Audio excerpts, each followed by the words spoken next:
Le Bloc québécois réclame l'appui du gouvernement fédéral pour la protection des belugas situés dans le fleuve Saint-Laurent ou encore dans la rivière Saguenay. Les députés bloquistes de la région proposent notamment l'utilisation de drones et d'outils pour suivre en temps réel ces mammifères marins et ainsi réduire les risques de collision avec les navires. Ce que moi, je comprends de cette technologie-là, c'est que ça facilite le transport maritime parce qu'on peut savoir en temps réel où sont les populations. C'est super important que le gouvernement nous entende. Je pense que ce qu'on propose, c'est constructif. Et maintenant, bien, ils doivent passer de la parole aux actes. Et ce qui a été dit à Davos doit être mis en application. Une étape subséquente qui n'est pas tirée par les cheveux, qui n'est pas un investissement monstre pour le gouvernement, c'est d'arriver à développer davantage l'acceptabilité sociale.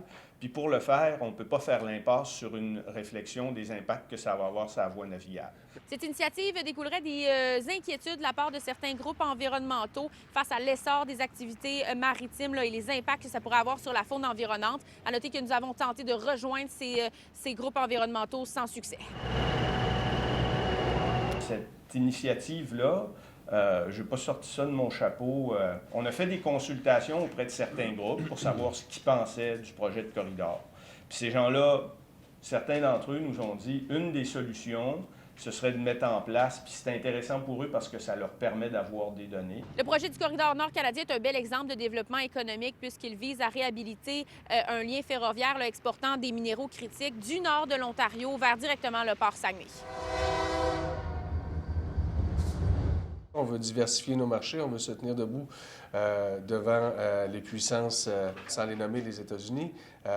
Et donc, ce qu'on propose aujourd'hui, c'est d'arriver avec un projet où on a déjà réfléchi à ce qui pourrait être des écueils.